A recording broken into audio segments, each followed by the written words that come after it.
In early 1950, the United States had not yet fully withdrawn from the shadow of the war.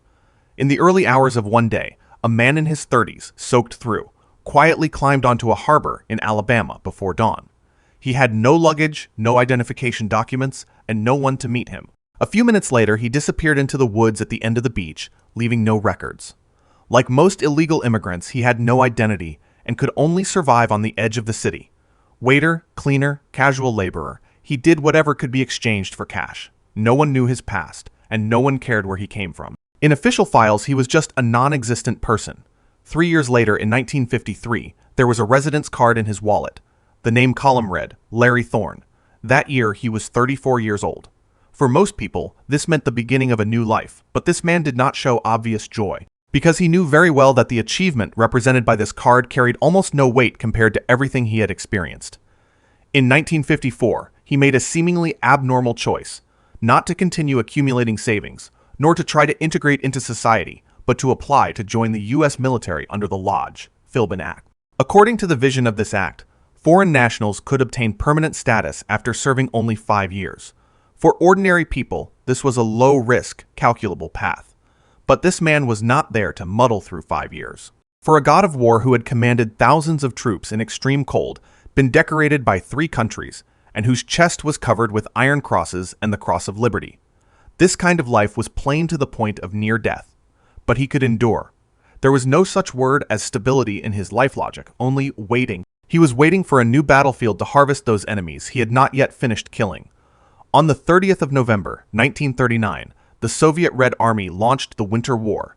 In order to annex Finland, Stalin committed 540,000 troops, 2,000 tanks, and 1,000 aircraft. The logic of the Soviets was simple. Use a torrent of steel to drown this small country, with a population of only 4 million. The 4th Independent Jaeger Infantry Battalion, where Thorne was deployed north of Lake Ladoga. The winter of 1939 was one of the harshest winters in Finnish history, with temperatures plummeting to minus 42.7 degrees Celsius. At this temperature, the lubricating oil of rifles would freeze, and soldiers' breath would form thick ice crystals on their eyelashes. When the Soviet heavy tank divisions advanced using the main roads, the Finnish defenders fell into an extreme disadvantage in troop strength. The battalion headquarters where Thorne was located was surrounded by elite Soviet troops in the Sosnovo area. The flanks were cut off, and the radio was destroyed by bombing. The battalion commander issued a mission that was almost equivalent to suicide: take a top-secret letter through the Soviet blockade line and contact another battalion on the flank for a coordinated breakout. 20-year-old Thorne had no extra words. He checked his Sumi KP-31 submachine gun, stuffed 2 long-handled grenades into his chest, stepped on his skis, and rushed into the dark primeval jungle. In the following 48 hours, Thorne displayed a terrifying talent for individual combat. He was like a white ghost, skiing at high speed in waste, deep snow. To avoid Soviet sentry posts, he was forced to cross a high ground covered by Soviet artillery fire.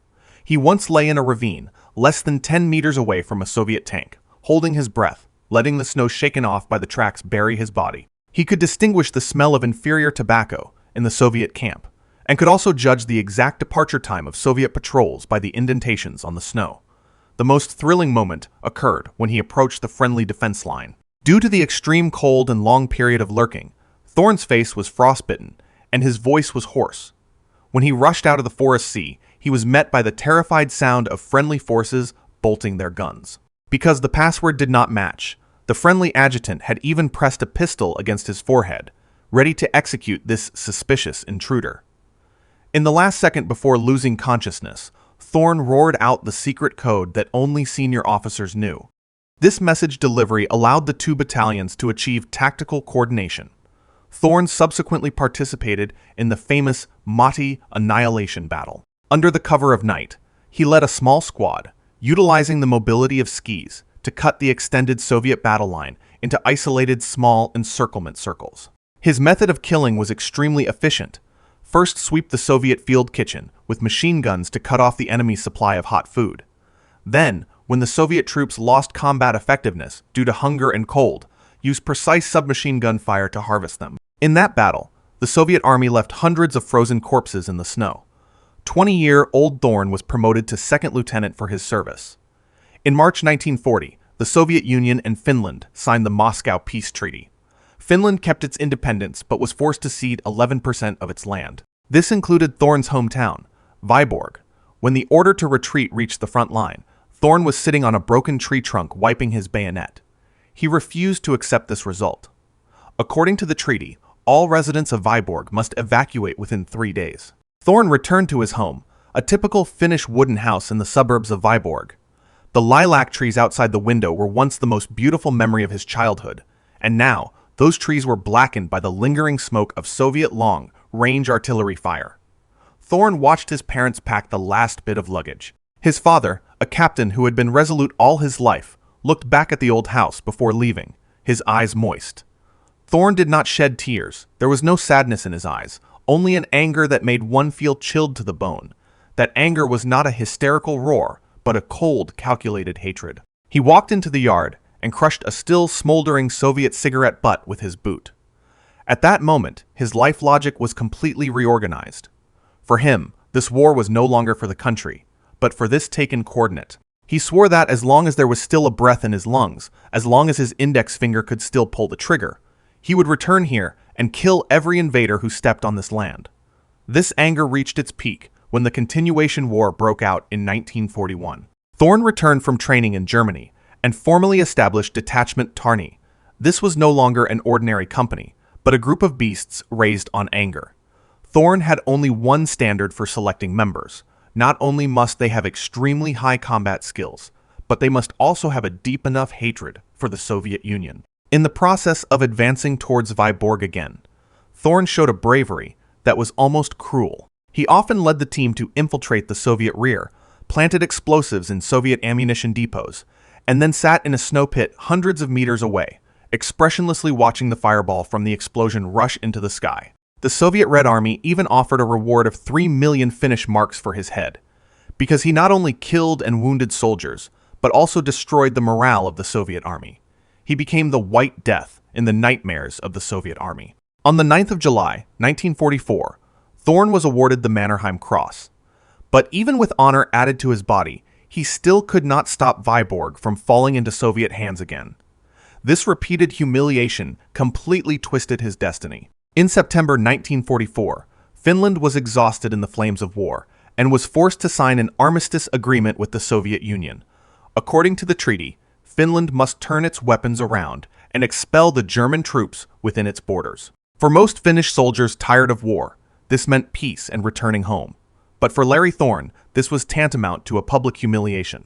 He could not accept Vyborg being included in the Soviet map again, nor could he accept allies who had fought side by side becoming enemies. Because he refused to lay down his arms, Thorne was marginalized by the Finnish army, but the flame of his revenge was not extinguished. In early 1945, when Germany was already in its twilight, Thorne made a fanatical decision. As a foreign volunteer, he formally joined the German Waffen-SS in Germany. He entered the 11th SS Panzergrenadier Division. He did not care about Nazi racial theories or political propaganda. He even refused to learn the lengthy honorifics in German. He only cared about one thing: who was fighting the Soviet Red Army. He was awarded the rank of SS Hauptsturmfeldjäger, captain, and was ordered to train the German residual resistance organizations. In the ruins of the Third Reich, Thorne commanded the remnants to conduct a final desperate defense on the Eastern Front. The submachine gun in his hand was still precise, but he knew clearly in his heart that what he was defending was not Berlin, but the hometown that no longer existed. In May 1945, the war came to an end. As the iron stream of the Soviet Red Army poured into the heart of Germany, Thorne knew his identity as an SS officer. Once he fell into Soviet hands, the only outcome would be a volley from a firing squad. He turned his horse around with his remaining subordinates and ran wildly west. In the Ellebeck area, he encountered the advancing British army. He behaved extremely professionally, tidied up his black uniform covered in gunsmoke, polished the medals on his chest, and calmly surrendered his weapons. As a prisoner of war, he was detained in a British camp in northern Germany. But with the evolution of the post-war situation, he keenly perceived that the British Army was very likely to extradite Eastern Front volunteers, like him, to the Soviet Union according to the treaty. This touched Thorne's instinct for survival. Late one night in August 1945, during the interval of the British sentry change, Thorne disappeared into the darkness, just as he had practiced countless times in the Finnish forests. He didn't even disturb the barbed wire on the fence. He sneaked back to Finland, which was already unrecognizable. There, because he had joined the German army, the pro-Soviet post-war government characterized him as a national traitor. The former recipient of the Mannerheim Cross was now at the top of the wanted list. In 1946, the Finnish state police, Valpo, arrested Thorne. The court sentenced him to 6 years in prison. In prison, Thorne did not turn into a decadent prisoner. He attempted to break out of prison 3 times, each time displaying amazing escape skills. He had sawed through bars and had disappeared from heavily armed escort teams. Although he was caught back every time, his uncompromising posture gave the authorities a headache.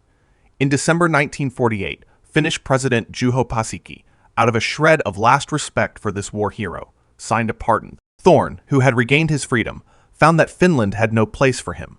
The shadow of the Soviet Union shrouded the entire Baltic Sea. In 1949, he sneaked into Sweden and obtained a seaman's certificate under a false name. In the following months, he sweated profusely on cargo ships crossing the ocean. In early 1950, when the cargo ship approached the Alabama port, Thorne looked at the lights in the distance and knew that was his final battlefield. He did not wait for the ship to dock, but jumped into the icy seawater. This is the plot at the beginning. In 1954, 35-year-old Thorne stood in the mud of the U.S. Army training camp as a private. To those 18-year-old American recruits, he was a reticent old man with facial lines as hard as granite. But in the first tactical shooting lesson, when Thorne accurately shattered a distant target from a standing position, the originally noisy shooting range fell into a dead silence. His shooting movement did not have any superfluous shaking. That was muscle memory formed after experiencing thousands of actual combat killings. The U.S. military instructors quickly realized that this so-called recruit was a god of special operations. The instructors could not only provide no guidance in front of Thorne, but appeared like amateurs. Within a few short months, Thorne completed recruit training and was directly incorporated into the 10th Special Forces Group, known as the Green Berets.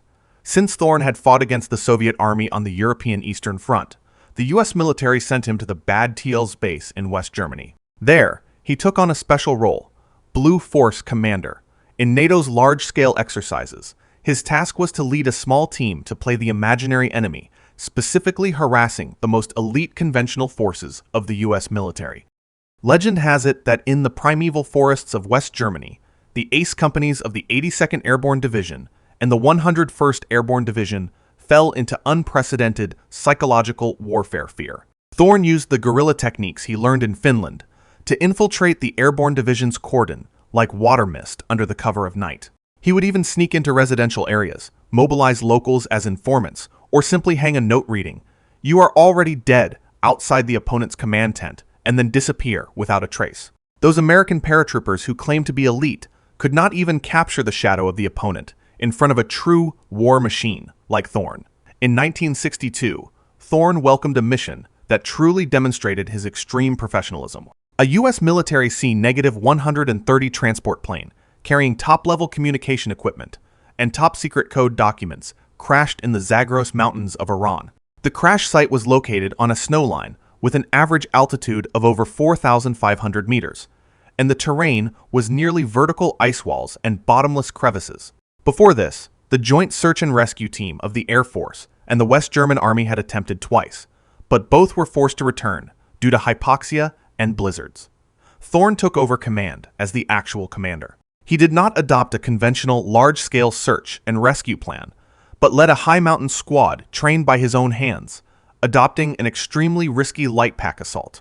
At an altitude where the air was so thin that lungs almost exploded, Thorne ordered everyone to tie themselves together with nylon ropes to form a human tandem, climbing blindly in whiteout conditions with visibility of less than 3 meters. Relying on the intuition honed in Northern Europe, he forcibly chiseled a path of life on the ice wall. In the end, they excavated the twisted fuselage wreckage under the avalanche layer. In a state of extreme hypothermia, Thorne expressionlessly moved out the remains of his comrades and personally disassembled and retrieved all core classified documents. When he returned to the base with this invaluable intelligence, his face had been frozen purple, and his fingernails had fallen off due to gripping the ice axe for a long time. This mission brought him thoroughly into the view of the U.S. military high command, because they found that this man could not only kill people, but also complete miracles in desperate situations for human survival. In November 1963, 44-year-old Captain Thorne arrived in Vietnam and joined that battlefield, which was dirtier and bloodier than the polar regions. He was assigned to the Military Assistance Command, Vietnam Studies and Observations Group, MACI-ZZ-VEZ. SOG, a top-secret unit responsible for conducting black operations inside North Vietnam and on the borders of Laos and Cambodia. At Camp Nam, Dong in the Mekong Delta, Thorne commanded Special Forces Detachment, a -734.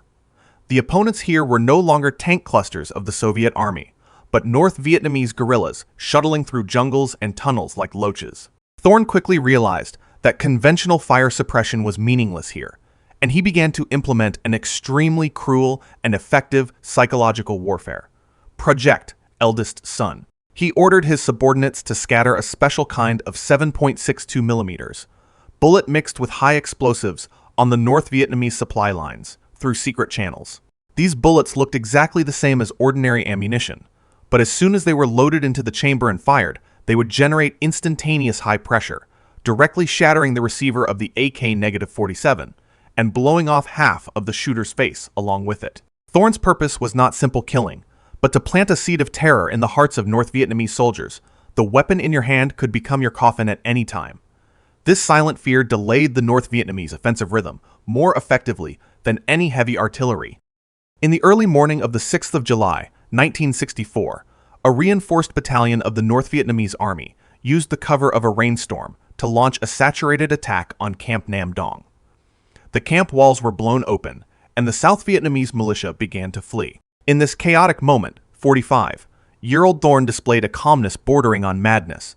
He took off his heavy body armor, wearing only a vest, and patrolled the front of the position with a rifle, as if the flying bullets were just harmless raindrops. He accurately directed artillery support, and even when ammunition ran out, he personally led a suicide squad to rush into the darkness in the center of the camp for a counter-assault. In that close-quarters combat, which lasted for 5 hours, Thorne was hit by shrapnel in 2 places, but he refused to retreat. When dawn came, more than 200 corpses of the North Vietnamese Army were left outside the barbed wire. On the 18th of October, 1965, Thorne was about to be promoted to major. That afternoon, he boarded an old Ch-34 Seahorse helicopter to execute Operation Shining Brass. This was the first time US Special Forces crossed the border into Laos for aerial reconnaissance. The cloud layer was extremely low at the time, and the strong convective weather in the mountains made the helicopter sway like a leaf in a gale. The pilot requested to return multiple times, but Thorne only issued a short order through the walkie-talkie, continue flying. A few minutes later, the light spot representing Thorne on the radar screen flickered and completely disappeared into the mist inside Laos. That year, he was 46 years old. In the 34 years after Thorne went missing, legends about him never ceased. Some said he did not die, but went to Cambodia incognito to continue training anti-Soviet armed forces. Some said he returned to Finland and died of old age alone in the forests of Viborg. The U.S. military officially listed him as missing in action for a long time, but Finnish veterans firmly believed that this man would never die. He just returned to the jungle shadows he was most familiar with. It was not until 1999 that a joint search and recovery team composed of U.S. military and Finnish archaeologists returned to that mountaintop inside Laos. Under thick humus and twisted metal wreckage, they found a set of skeletal remains, a dog tag engraved with the name Thorne, and a heavily corroded but still straight Finnish knife. On the 26th of June 2003, Larry Thorne's remains were transported back to the United States. In Section 60 of Arlington National Cemetery, an unprecedented funeral was held. Retired veterans from Finland, Germany, and the United States gathered spontaneously. They wore different uniforms and spoke different languages, but everyone saluted the coffin covered with the stars and stripes. His life passed through the snowsuit of Finland, the black uniform of Germany, and the tiger stripe camouflage of the United States. He was judged as a traitor by one government, listed as most wanted by another, and finally crowned as King of Soldiers by the world's most powerful army. He was never loyal to a specific ideology. He was only loyal to his soldiers, and that will of revenge against invaders that went deep into the marrow.